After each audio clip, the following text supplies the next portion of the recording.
ہم کے ایمان کی آزمائش سے سیکھیں۔ ہم کی زندگی میں ایک ایسا امتحان آیا، ایسا ٹیسٹ آیا جس سے اس کے ایمان کے متعلق ہمیں بڑا واضح پتہ چلتا ہے کہ اس کا ایمان کتنا ٹھوس، کتنا مضبوط تھا۔ وارن ویرسبے کہتے ہیں The faith that cannot be tested cannot be trusted۔ جو ایمان ناقابل آزمائش ہے، ناقابل امتحان ہے، وہ ایمان ناقابل اعتبار ہے۔ اگر کسی ایمان کا امتحان نہیں کیا جا سکتا تو پھر اس ایمان پر اعتبار بھی نہیں کیا جا سکتا۔ آپ کسی ایسے جہاز پر کیوں کر سوار ہوں گے جو بنا تو ہو لیکن کبھی اس کی ٹیسٹ فلائٹ نہ ہوئی ہو؟ مجھے یاد ہے جب ہم فلائٹس پر جاتے تھے اور جب ہمیں پتہ چلتا تھا کہ یہ ٹیسٹ فلائٹ ہے تو ہم سب کتراتے تھے، کیونکہ وہ جہاز ابھی بھی یا تو ٹھیک ہو کر آیا ہے یا نیا ہے، تو اس میں کوئی بھی مسئلہ ہو سکتا ہے۔ سو ٹیسٹ فلائٹ پر بھی جانے سے ہم گھبراتے تھے۔ سو آپ ایسے جہاز پر کیوں کر سوار ہوں گے جو ابھی تک بنا تو ہے لیکن اس کا ٹیسٹ نہیں کیا گیا، اس کے انجن کو استعمال نہیں کیا گیا یا اس کو ایک دفعہ فلائٹ کے لیے استعمال نہیں کیا گیا، تو آپ کیوں کر اس پر بھروسہ کریں گے؟ آپ ایک ایسے ڈاکٹر سے سرجری کیوں کروائیں گے جس نے کچھ امتحانات پاس نہیں کیے، جس نے کبھی اس کا پریکٹیکل نہیں کیا، کبھی وہ اس پروسیس سے گزرا ہی نہیں؟ یوں ہی ایک دفعہ ایک پیشنٹ تھا، اس کا آپریشن تھا، اور جب اسے آپریشن تھیٹر میں لے جایا جا رہا تھا تو وہ بہت گھبرا رہا تھا، پریشان تھا۔ ڈاکٹر نے اس کی جانب دیکھا اور کہا بہت نروس ہے، پریشان لگ رہے ہیں۔ تو اس پیشنٹ نے کہا جی، کیونکہ میرا پہلی دفعہ آپریشن ہے، میرا پہلے کبھی آپریشن نہیں ہوا۔ ڈاکٹر نے کہا میں آپ کے جذبات کو بڑے اچھے سے سمجھ سکتا ہوں، آپ جانتے ہیں کیوں؟ میں آپ کی فیلنگس کو انڈرسٹینڈ کر سکتا ہوں کیونکہ میرا بھی آج پہلا آپریشن۔ ہم ایمان کی اگر بات کریں تو وہ ایمان جس کا امتحان نہیں ہوا، اس ایمان پر بھروسہ کرنا مشکل ہے۔ ابراہیم کے تعلق سے ہمیں بائبل مقدس بتاتی ہے کہ ابراہیم کے ایمان کا امتحان ہوا۔ خدا نے ابراہیم سے وہ اکلوتا اور پیارا بیٹا مانگا جسے ابراہیم نے کئی سالوں بعد اور کئی نا امیدی کے بعد حاصل کیا تھا۔ ابراہیم کبھی بھی سوچ نہیں سکتا تھا کہ خدا مجھے اولاد دے گا، لیکن جب اسے وہ بیٹا ملا جس سے وہ محبت کرتا تھا، جو اس کا اکلوتا بیٹا تھا، خدا نے اسی بیٹے کی اس سے قربانی مانگی۔ اور کلام مقدس فرماتا ہے کہ ایمان ہی سے ابراہیم نے وہ قربانی گزرانی۔ اگر ہم 8ویں آیت میں پڑھیں تو لکھا ہے 17ویں آیت میں، ایمان ہی سے ابراہیم نے آزمائش کے وقت اسحاق کو نظر کرنے لگا۔ کس کے وسیلے سے؟ ایمان ہی سے۔ کیسا ایمان تھا ابراہیم کا کہ اس نے اپنے بیٹے کو نظر کرنے سے گریز نہ کیا؟ اس کا ایمان تھا کہ خدا قادر مطلق ہے، اس کا ایمان تھا کہ خدا معجزات کا خدا ہے، اس کا ایمان تھا کہ یہ خدا قدرت والا خدا ہے، اس کا ایمان تھا کہ یہ وہی خدا ہے جس نے کچھ بھی نہ سے پوری دنیا کو پیدا کیا ہے، اس کا ایمان تھا کہ یہ وہی خدا ہے جس نے مجھے 100 سال کے بوڑھے کو اولاد جیسی نعمت عطا کی ہے۔ وہ اس ایمان پر تھا کہ یہی خدا میرے اسی بیٹے کو زندہ کرنے کی قدرت بھی رکھتا ہے۔ یہ ایمان تھا ابراہیم کا، اور اس ایمان کے باعث اس نے اپنے بیٹے کو خدا کے حضور نظر گزرانے سے قطعی طور پر دریغ نہ کیا۔ اس نے ہیزیٹیٹ نہیں کیا، وہ ہچکچایا نہیں اپنے بیٹے کو قربان کرنے کے لیے۔ یاد رکھیں، جب ابراہیم کے ایمان کو دیکھتے ہیں تو ہمیں یہ جاننا چاہیے کہ اگر ہم اپنے آپ کو ایماندار سمجھتے ہیں، ہم اپنے آپ کو ایماندار کہتے ہیں، تو پھر لازم ہے کہ ایک دن ہمارے بھی ایمان کا امتحان ہوگا، یا میں بھی ہو چکا ہوں، یا ہم اس امتحان میں سے گزر رہے ہوں۔ اور لازمی نہیں کہ جب خدا ہمارا امتحان کرے تو وہ محبت اور نفرت کے بیچ امتحان کرے، یعنی ایک جانب خدا کی محبت ہو اور ایک جانب وہ نفرتی کام ہو جن کو شاید آپ خود بھی پسند نہیں کرتے اور بڑی آسانی سے چھوڑ دینے کو تیار ہو جائیں۔ ہو سکتا ہے آپ اپنی بری عادتیں چھوڑنے کو تیار ہو جائیں کیونکہ آپ اس بات کا اظہار کریں میں خدا سے بہت محبت کرتا ہوں۔ آپ جھوٹ بولنا چھوڑ دیں، آپ چوری کرنا چھوڑ دیں، یا پھر آپ لڑائی جھگڑا کرنا چھوڑ دیں، گالی گلوچ کرنا چھوڑ دیں، یہی سوچ کر کہ میرے سامنے خدا کی محبت ہے اور میرے لیے وہ بہت ضروری ہے۔ لیکن بعض اوقات خدا ایسا بھی امتحان لے گا کہ آپ کو محبت اور محبت میں سے چننا پڑے گا، یا خدا کی محبت یا پھر وہ چیز جس سے آپ بہت محبت کرتے ہیں۔ اور امتحان لازمی ہے، اور یہ دو طرح سے آپ کی زندگی میں آئے گا۔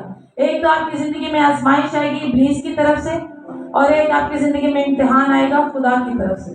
جب ابلیس آپ کی آزمائش کرے گا تو اس کا مقصد یہ ہوگا کہ آپ کی ایمان کی کمزوری پر آپ کو شرمندہ کرے.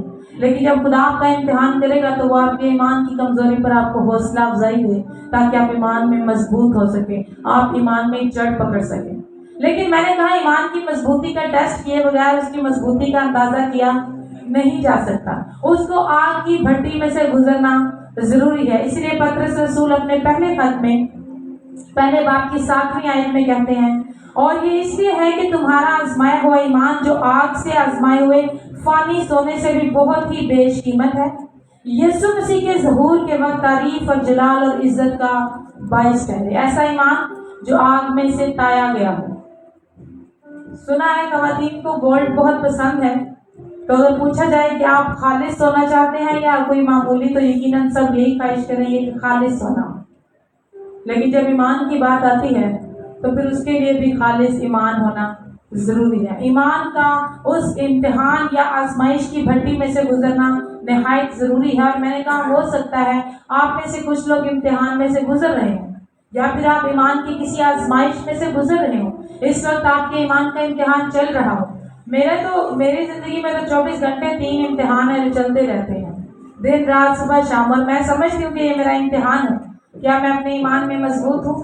ہر ایماندار کہیں نہ کہیں کبھی نہ کبھی ایمان کے امتحان میں سے گزرتا ہے, ایمان کی آزمائش میں سے گزرتا ہے. اور عبرانیوں کا مصنف ہمارا دھیان ابراہم کے ایمان کی امتحان کی طرف لے کر جانا چاہتا ہے. یاد رکھیں خدا ہمارا امتحان کرتا ہے لیکن ابلیس ہماری آزمائش کرتا ہے. خدا ہماری آزمائش نہیں کرتا, خدا ہمارا امتحان کرتا ہے. اب جو بات عبرانیوں کا مصنف یہاں پر کر رہا ہے, اس واقعے کو ہم پیدائش کی کتاب 22ویں باب میں تفصیلاً پڑھ سکتے ہیں. 1 تا 14 آیت میں, جہاں پر خدا نے ابراہم کے ساتھ اولاد کا وعدہ کیا, پھر اسے بیٹا دیا, اور اسحاق معجزانہ طور پر ابراہم کو ملا, اور اس کا پیارا اور اس کا اکلوتا بیٹا تھا. لیکن خدا نے کیا کیا, خدا نے اس سے اسی اسحاق کی قربانی مانگ لی. اور کلام مقدس فرماتا ہے کہ ابراہم, ہمیں بائبل مقدس میں کوئی اسٹیٹمنٹ نہیں ملتی کہ ابراہم نے کوئی آرگیو کیا, ابراہم نے کوئی پریشانی کا اظہار کیا, ابراہم نے انکار کا اظہار کیا, کوئی تکرار کیا. لکھا ہے کہ وہ اسی وقت اپنے بیٹے کو قربان کرنے کے لیے نکل پڑا. لیکن اگر آپ تھوڑی دیر کے لیے تصور کریں, تھوڑی دیر کے لیے امیجن کریں کہ ابراہم کس امتحان میں سے گزرا. اس کے لیے یہ آسان نہیں تھا. یہ وہ بیٹا تھا جس کے لیے ابراہم ترسا ہوگا. عمر کے ایک ادھیڑ حصے میں جا کر اسے یہ اولاد ملی تھی. اس کے لیے آسان نہیں تھا. وہ کیسے ابراہم کو, کیسے اسحاق کو سمجھاتا, کیسے سارا کو سمجھاتا, ان نوکروں کو جن کو پہاڑ کے نیچے چھوڑ کے آیا تھا ان کو کیا بتاتا کہ اسحاق کہاں ہے. وہ کس طرح سے سارے سوالوں کے جواب دیتا. بے شک ابراہم کے ذہن میں یہ سارے سوال امڑ رہے تھے. اس کے باوجود ابراہم نے خدا کے حضور اپنے بیٹے کو باندھا اور قربان گاہ پر لٹا دیا. اس نے خدا کے حضور اس بات کو قطعی طور پر اس طرح سے نہیں لیا کہ یہ میرے لیے ناممکن ہے. اور میں نے کہا خدا ہماری ممکن ہے جب ہمارا امتحان کرے تو ممکن ہے کہ ہم سرپرائز ہو جائیں, ہم حیران ہو جائیں, کیونکہ خدا ہمارا امتحان ان چیزوں کے لیے نہ کرے جن کو ہم خود ہی پسند نہیں کرتے. ہو سکتا ہے خدا ہمارا امتحان ان چیزوں کے لیے کرے جن کو ہم دل سے پسند کرتے ہیں. ابراہم اپنے بیٹے اسحاق سے بہت محبت کرتا تھا. جب اس واقعے کو میں بعض بار پڑھتی ہوں, میں پھر سے ریپیٹ کر کے پڑھتی ہوں, اور میں کچھ لمحات کے لیے اسپیچ لیس ہو جاتی ہوں. جتنی آسانی سے ہم اس کو ڈسکس کر لیتے ہیں, جتنی آسانی سے پڑھ لیتے ہیں, یہ اتنا آسانی سے ابراہم سے گزرا نہیں ہوگا. اتنا آسان نہیں تھا اپنے اکلوتے اور پیارے بیٹے کو خدا کے حضور قربان کرنا. اتنا آسان نہیں تھا اتنے بڑے فیصلے کو اتنی آسانی سے ہاں میں کر دینا. لیکن ابراہم نے ایسا کیا. میں نے کہا خدا ہم سے کوئی ہماری قیمتی چیز مانگ سکتا ہے امتحان کے بعد. خدا ہم سے کوئی ایسی چیز درکار کر سکتا ہے, ایسی چیز کی ڈیمانڈ کر سکتا ہے جو ہمیں سرپرائز کر دے. ابراہم یقیناً سرپرائز ہوا ہوگا, کیونکہ خدا نے اس کو وعدہ کیا کہ میں تجھے بہت بڑی قوم بناؤں گا, اسحاق سے تیری بہت بڑی نسل ہوگی. لیکن اسی اسحاق کو خدا نے قربانی کے لیے مانگ لیا. خدا نے جو وعدے کیے تھے, خدا نے جو مقاصد ابراہم سے شیئر کیے تھے, خدا نے جو کچھ پلان ابراہم کے ساتھ بانٹا تھا, اس وقت یوں لگ رہا تھا جیسے خدا وہ سارے وعدے, وہ سارے مقاصد, وہ ساری امیدیں, وہ ساری خوشیاں ابراہم سے کہتا ہو کہ ابراہم میرے لیے سب کچھ قربان کر دے. لیکن بائبل مقدس بتاتی ہے کہ ابراہم اس امتحان میں پاس ہوا. ابراہم اس امتحان میں پاس ہوا۔ اگر ہم ایماندار چاہتے ہیں کہ ہمارا ایمان خالص ہو، ہمارا ایمان ٹھوس ہو، ہمارا ایمان مضبوط ہو، تو یقیناً ہمیں بھی ہر طرح کے امتحان اور آزمائش کے لیے تیار ہونا ضروری ہے۔ آج کے کلام میں جب ہم یہاں سے جائیں گے تو 3 سوالات اپنے ساتھ لے کر جائیں گے، جن میں سے پہلا سوال ہے، کیا میں خدا کے دیے میں سے خدا پر اعتماد کرتا ہوں؟ خدا نے جو مجھے پوزیشن دی ہے، جو ملکیت دی ہے، جو کچھ خدا نے مجھے دیا ہے، کیا ان سب میں سے میں خدا پر بھروسہ کرتا ہوں، خدا پر اعتماد کرتا ہوں؟ اگر ہم ابراہم کے کیس کو دیکھیں تو ابراہم کے کیس میں خدا نے ابراہم سے وہ مانگا جو خدا نے ابراہم کو دیا۔ خدا نے ابراہم کو اسحاق معجزانہ طور پر دیا، اور پھر خدا نے اسی اسحاق کی قربانی مانگ لی جو خدا نے ابراہم کو دیا۔ ابراہم خدا کی طرف سے، اسحاق جو تھا خدا کی طرف سے ابراہم کے لیے ایک ملکیت تھی۔ اگر ہم 17ویں آیت میں پڑھیں تو لکھا ہے، ایمان ہی سے ابراہم نے آزمائش کے وقت اسحاق کو نظر گزرانا، اور جس نے وعدوں کو سچ مان لیا تھا وہ اس اکلوتے کو نظر کرنے لگا، اور وہ اکلوتا ابراہم کی ملکیت تھی، ابراہم کا پیارا بیٹا تھا، اور خدا نے اسی کی قربانی ابراہم سے مانگ لی۔ لیکن دلچسپ بات یہ ہے، ممکن ہے کہ خدا نے ابراہم سے اسحاق کی قربانی اس لیے بھی مانگی ہو، خدا یہ جاننا چاہتا ہوں کہ اس ملکیت کو حاصل کرنے کے بعد بھی ابراہم مجھ سے اتنی ہی محبت کرتا ہے۔ کیا آج بھی میں ہی ابراہم کا خدا ہوں؟ آج بھی میں ہی ابراہم کے لیے ضروری ہوں؟ یاد رکھیے میرے جو بعض وقت خدا ہمیں برکت دے کر آزماتا ہے، ہمارا امتحان کرتا ہے۔ خدا ہمیں برکت دیتا ہے، روپیہ پیسہ دیتا ہے، اچھا کاروبار دیتا ہے، رسپیکٹ دیتا ہے، خدا ہمیں معاشرے میں ایک اچھا عہدہ دیتا ہے، اور پھر ہمارا امتحان کرتا ہے۔ یوں سمجھ لیں کہ پھر آپ پر CCTV کیمراز لگتے ہیں اور دیکھا جاتا ہے کہ اس برکت کو لے کر خدا کی جانب آپ کا رویہ کیا ہے۔ خدا کے خادم پاسٹر چین بتاتے ہیں، خدمت میں آنے سے پہلے میں ایک جاب کرتا تھا، اور میری بیٹی مجھ سے بہت محبت کرتی تھی۔ میں جب اپنی جاب سے واپس آتا تھا تو وہ جھٹ سے دروازہ کھولتی، میرے گلے لگتی، میرا منہ چومتی، میرا بیگ پکڑتی اور مجھے کھانے کے میز تک لے کر جاتی۔ وہ مجھ سے بہت پیار کرتی تھی۔ ویسے تو ٹیا گریس بھی فرحان کا بیگ پکڑتی ہیں، لیکن اس لیے نہیں کہ فرحان کو ہیلپ کرے، اس لیے کیونکہ ان کے بیگ میں ان کے لیے چیز ہوتی ہے، اور وہ نکالتی ہیں، اور پھر بیگ کہیں اور فرحان صاحب کہیں ہوتے ہیں۔ لیکن وہ کہتے ہیں میری بیٹی مجھ سے بہت محبت کرتی تھی، اور یقیناً میں بھی باپ ہوتے ہوئے اپنی بیٹی سے محبت کرتا تھا۔ تو وہ کیا کرتی تھی، مجھے اتنا زیادہ محبت کا اظہار کیا کرتی تھی۔ ایک دن کیا ہوا کہ اس نے بڑا معصوم سا چہرہ بنا کر ایک وائٹ کلر کا چھوٹا سا پیٹ مجھے دکھایا، ڈوگی، اور مجھے کہنے لگی، پاپا آئی لو دس، مجھے یہ بہت پسند ہے، مجھے بڑا کیوٹ لگتا ہے، بہت پیارا لگتا ہے۔ وہ کہتے ہیں میرے دل میں اپنی بیٹی کے لیے پیار ہے، اور میں نے سوچا میں یہ پیٹ اس کو ضرور دلاؤں گا۔ کہتے میرے پاس ایک کھٹارا سی بائک تھی، میں نے وہی بائک سیل کی اور وہ پیٹ خرید کر لا کر اپنی بیٹی کو دیا۔ پھر وہ کہتے ہیں اب اگلے دن کیا ہوا، میرے پاس بائک نہیں تھی تو میں کام سے پیدل گھر آیا، تھوڑا تھکا ہوا بھی تھا، اور جب میں گھر آیا میں نے بیل کی تو تھوڑی دیر کے لیے دروازہ ہی نہیں کھلا۔ پھر جب تھوڑی تاخیر کے بعد دروازہ کھلا تو میری بیٹی نے نہیں، میری بیوی نے دروازہ کھولا، جو کہ کچن سے آئی تھی اور وہ کھانا بنا رہی تھی۔ میں نے اپنی بیوی سے پوچھا کہ بیٹی کدھر ہے، تو اس نے اس کے کمرے کی طرف اشارہ کیا اور کچن میں چلی گئی، اور جب میں نے اپنی بیٹی کے کمرے میں جھانکا تو وہ اس ڈوگی کے ساتھ کھیل رہی تھی، اور پھر اس نے اس ڈوگی کے پیچھے سے یوں ایک طرف دیکھا، اسمائل کی، اور پھر اس کے ساتھ کھیلنے لگی۔ مجھے بڑا دکھ ہوا کہ میں نے اس کے لیے، اس کو شاید اندازہ بھی نہیں کہ میں نے اس کے لیے اپنی بائک سیل کر دی ہے، اپنی فیسلٹی سیل کی ہے، اور آج میری بیٹی اس پیٹ کے لیے مجھے بھول گئی ہے۔ وہ کہتے ہیں اگلے ہی دن میں وہ پیٹ سیل کر کے آئی، کیونکہ مجھے اپنی بیٹی کے حق چاہیے تھے، مجھے اپنی بیٹی کا پیار چاہیے تھا۔ اور بعض وقت خدا ہمیں برکت دے کر ہمارا امتحان کرتا ہے، خدا ہمیں وہ ایکسیسریز دیتا ہے جن کے لیے ہم عمر بھر خواہش کرتے ہیں، خدا ہمیں اولاد دیتا۔ بہت سے ایسے جوڑوں کو میں ایٹ لیسٹ جانتی ہوں جنہوں نے ہر عبادت اٹینڈ کی، نہ جانے کہاں کہاں شفائیہ عبادات میں لے کے خدا ہمیں اولاد دے، اور جب خدا نے اولاد دی تو ان کے پاس چرچ آنے کے لیے ٹائم نہیں، وہ اتنے مصروف ہیں۔ کاروبار کے لیے لوگ دعائیں کرواتے ہیں ہمارا کاروبار چلا، اور جب کاروبار چلتا ہے خدا برکت دیتا ہے، اچھی جاب ملتی ہے، then they used to say کہ میرے پاس چرچ آنے کا وقت نہیں ہے۔ یقین جانیں ہمیں اس بات میں بڑا محتاط ہونے کی ضرورت ہے۔ جب خدا ہمیں ملکیت دے، جب خدا ہمیں عزت دے، روپیہ پیسہ دے، تو ہمیں بہت محتاط ہونے کی ضرورت ہے۔ آپ جانتے ہیں کیوں؟ کیونکہ ہماری وہ برکت لعنت میں تبدیل ہو سکتی ہے۔ ایسے چانسز ہیں کہ ہماری وہ برکات، ہماری وہ نعمتیں ہماری زندگی کی لعنتوں میں تبدیل ہو سکتی ہیں۔ یہ بات میں نہیں کہہ رہی، خدا کا کلام فرماتا ہے۔ ملاکی کی کتاب اس کا 2 باب اس کی 2 آیت میں خدا فرماتا ہے، رب الفاظ فرماتا ہے اگر تم شنوا نہ ہوگے اور میرے نام کی تمجید کو مد نظر نہ رکھو گے تو میں تم کو اور تمہاری نعمتوں کو ملعون کروں گا۔ خداوند ڈائریکٹ ہم کلام ہو رہا ہے، بلکہ اس لیے کہ تم نے اسے مد نظر نہ رکھا میں ملعون کر چکا۔ لوگوں کی زندگی میں ان کی برکات، ان کی زندگی کی لعنتیں اس لیے بن جاتی ہیں کیونکہ ان برکتوں کو، اس ملکیت کو، اس بلیسنگ کو حاصل کرنے کے بعد وہ خدا کو بھول جاتے ہیں، وہ برکت دینے والے کو بھول جاتے ہیں۔ اور خدا یاد رکھیے ہماری زندگی میں کسی بھی صورت میں، کسی بھی کنڈیشن پر ہماری زندگی میں خدا دوسرا درجہ قبول نہیں کرے گا، خدا کر ہی نہیں سکتا، کیونکہ خدا ڈیزرو کرتا ہے کہ وہ ہماری زندگی میں پہلا درجہ رکھے۔ ہماری زندگی میں چاہے کتنا بڑا کاروبار آ جائے، اولاد کی برکتیں آ جائیں، ہم معاشرے میں کتنے ہی عزت دار کیوں نہ بن جائیں، ہماری زندگی میں پہلا درجہ ہمیشہ کس کا رہنا چاہیے؟ خدا کا رہنا چاہیے۔ خدا یہ ایکسیپٹ نہیں کر سکتا کہ ہم خدا کو دوسرا درجہ دیں۔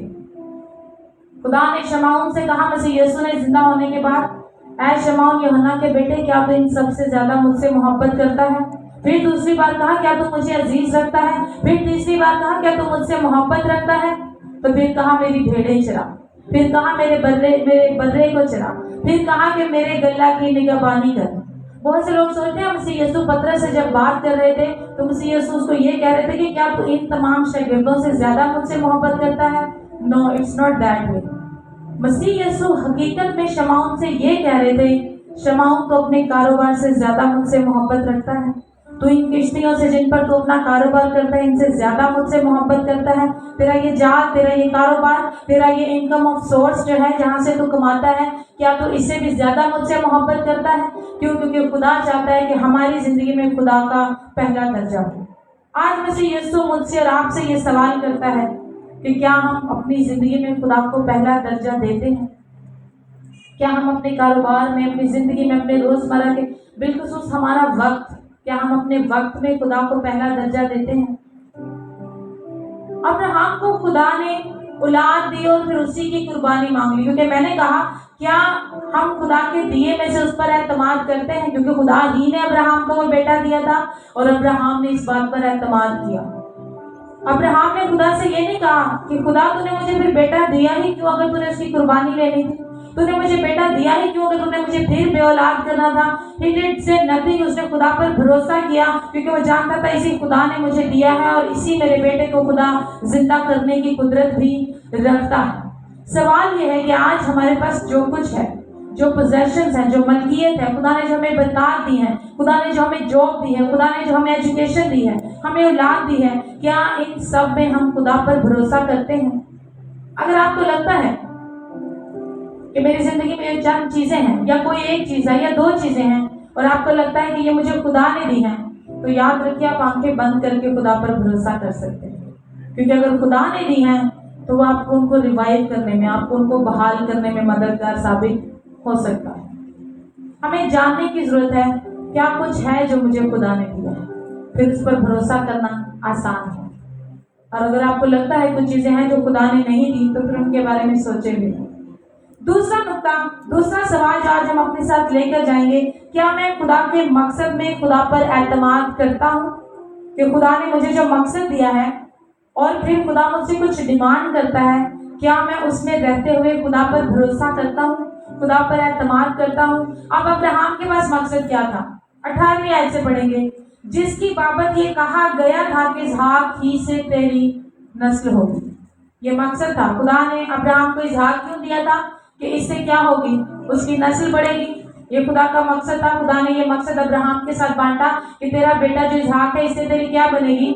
نسل بنے گی۔ لیکن بالکل اس کے اپوزٹ خدا اسی مقصد کو ختم کرتے ہوئے نظر آتا ہے اور خدا کہتا ہے کہ تو اپنے بیٹے اسحاق کی قربانی کر دے۔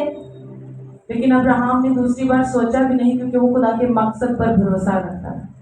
خدا کا مقصد ہے مجھے اسحاق سے نسل دے گا تو خدا اس مردہ کو بھی زندہ کرے گا اور خدا اسی سے مجھے نسل دے گا۔ یاد رکھیے ثبوت اور ایویڈنس دیکھنے کے بعد خدا پر یقین کرنا ایمان نہیں ہے۔ آپ کے پاس ثبوت ہے، ایویڈنس ہے اور کہیں کہ اب میں خدا پر ایمان رکھتا ہوں، یہ ایمان نہیں ہے۔ ایمان یہ ہے کہ آپ جانتے ہو کہ خدا جو مجھ سے توقع کر رہا ہے اس سے مجھے نقصان بھی ہو سکتا ہے، اس کے نتائج تھوڑے غیر مناسب بھی ہو سکتے ہیں، لیکن پھر بھی خدا کی فرما برداری کرنا ایمان ہے۔ خدا کے وعدوں پر، خدا کے مقصد پر بھروسہ کرنا ایمان ہے. اور ابراہم نے خدا کے مقصد پر بھروسہ کیا، فرما برداری کی. اور میں نے کہا ہمارے ایمان کا ثبوت کیا ہے؟ ہماری فرما برداری. ہمارے اعمال ہمارے ایمان کا ثبوت ہے. میں کن کن باتوں پر ایمان رکھتی ہوں یا رکھتا ہوں، وہ میرے اعمال سے پتہ چلے گا کہ میں کس قدر کرتا ہوں اور کتنا میرا ایمان ہے. جتنا زیادہ ہمارا ایمان مضبوط ہوتا ہے اتنا زیادہ ہم خدا کی فرما برداری کرتے ہیں. جتنا کمزور ہمارا ایمان ہوتا ہے اتنا کم ہم خدا کے ساتھ فرما برداری میں زندگی گزارتے ہیں. لیکن یاد رکھیے گا خدا کی فرما برداری کے تعلق سے میں ایک چیز آپ کو واضح کر دوں، یہ جو پروکریسٹینیشن ہے، ڈیلے کرنا، دیری کرنا، خدا کی فرما برداری کرنے میں خدا کو ٹائم دینا کہ میں اگلے ماہ یہ کام کروں گا، میں اگلے ماہ سے چرچ جانا شروع کروں گا، میں دعا کی روٹین اب اگلے ہفتے سے بناؤں گا، میں بائبل ریڈنگ اب اگلے مہینے سے شروع کروں گا، میں بپتسمہ تب لوں گا، میں خدا کو دائی کی اگلے سال سے دینا شروع کروں گا، میں خدا کے گھر کے لیے کام تب کروں گا جب یہ ہوگا. یہ جو خدا کے لیے فرما برداری کرتے وقت ہم دیری کرتے ہیں، یہ نافرمانی ہے. یہ کہیں بھی کسی بھی طریقے سے فرما برداری نہیں ہے.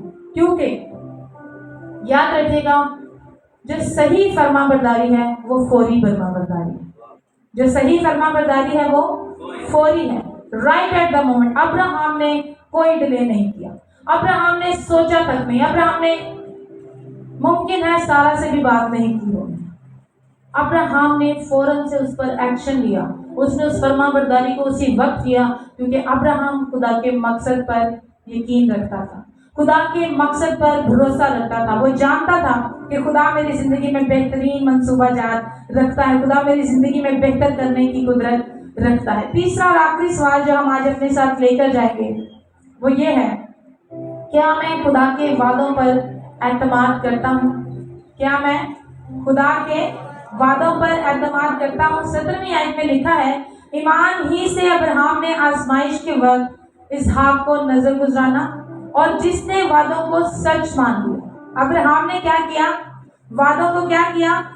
سچ مان لیا. خدا نے وعدہ کیا، ابراہم تو میرے ساتھ آ، میں تجھے اولاد دوں گا، تو میرے ساتھ آ، تجھے قوموں کا باپ بناؤں گا، تو میرے ساتھ آ، تیری اولاد آسمان کے ستاروں کی مانند ہوگی، تو میری فرما برداری تیری اولاد ریت کی جو سمندر کی ستاروں کی مانند ہوگی. ابراہم نے تمام وعدوں کو سچ مان لیا اور ان تمام وعدوں کو سچ مانتے ہوئے اس نے یہ بھی سچ مان لیا کہ خدا میرے بیٹے کو مردوں میں سے بھی زندہ کرنے کی قدرت رکھتا ہے. 19ویں آیت میں لکھا ہے، کیونکہ وہ سمجھا کہ خدا مردوں میں سے جلانے پر بھی قادر ہے.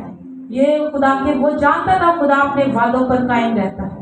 وہ جانتا تھا خدا نے جو مجھ سے وعدے کیا خدا ان وعدوں کو توڑے گا نہیں. وہ جانتا تھا ایک وقت تھا جب خدا نے مجھ سے وعدہ کیا ابراہم تیری اولاد ہوگی.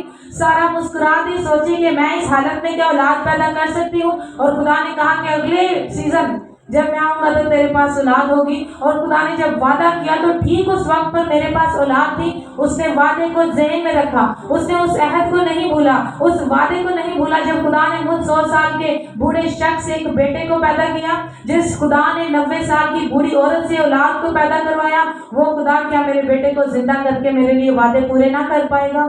ابراہم جانتا تھا کہ میرا خدا وعدوں میں سچا اور عادل ہے. وہ جانتا تھا میرے خدا کے وعدے ہاں کے ساتھ ہے، میرا خدا جو بھی وعدے کرتا ہے وہ پورے کرتا ہے. لیکن سوال یہ ہے کہ اگر خدا اب اسحاق کی قربانی نہیں چاہتا تھا، اگر خدا نہیں چاہتا تھا اسحاق کی موت ہو، تو پھر خدا نے قربانی کیوں مانگی؟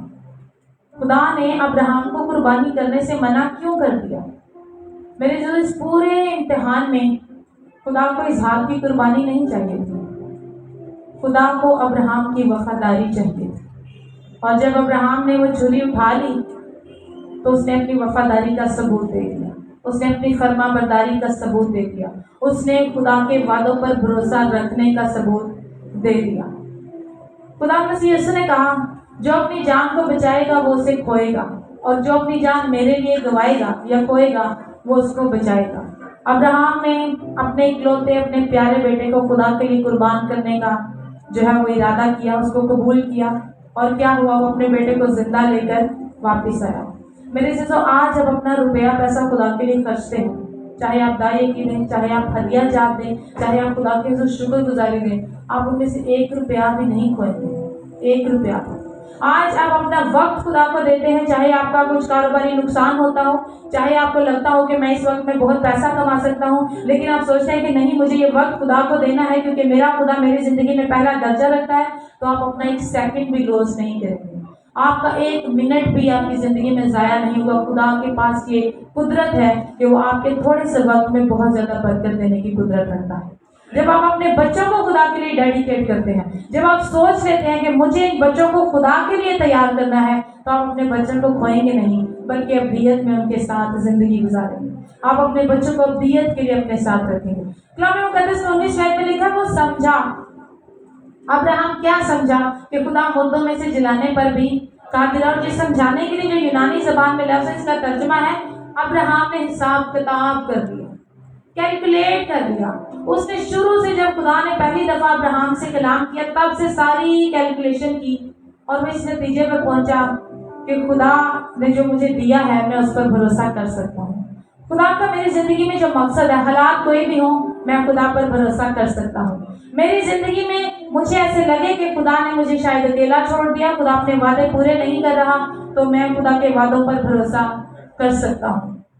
ابراہم نے خدا کے وعدوں پر بھروسہ کیا، ابراہم نے خدا کے مقصد پر بھروسہ کیا، ابراہم نے خدا کے دیے ہوئے میں سے خدا پر بھروسہ کیا، اور اپنے امتحان میں، ایمان کے امتحان میں، میرے خیال میں 100/100 لے کے پاس ہوا۔ ہاللیلویا۔ اور ہمارا خدا کبھی بہت جلدی نہیں ہوتا، نہ ہی کبھی دیر کرتا ہے۔ خدا نے ابراہم کو قربانی کرنے سے اس وقت منع نہیں کیا جب وہ پہاڑ پر چڑھ رہا تھا، خدا نے تب منع نہیں کیا جب اسحاق کے ہاتھ باندھ رہا تھا، خدا نے تب منع نہیں کیا جب اس نے مذبح پر اس کو لٹایا۔ آپ جانتے ہیں خدا نے تب منع کیا اسے؟ خدا نے اسے تب منع کیا جب اس کی فرما برداری اپنی بلندی پر، اپنے عروج پر تھی، ٹھیک اس وقت، کیونکہ اب سیکنڈز کا ٹائم تھا کہ ابراہم اپنے بیٹے کا قتل کر دیتا۔ لیکن جیسے ہی اس نے چھری اٹھائی، خدا نے کہا، اے ابراہم، اے ابراہم، لڑکے کو کچھ نہ کر، کیونکہ خدا جان گیا ہے کہ تو خدا سے اب بھی ڈر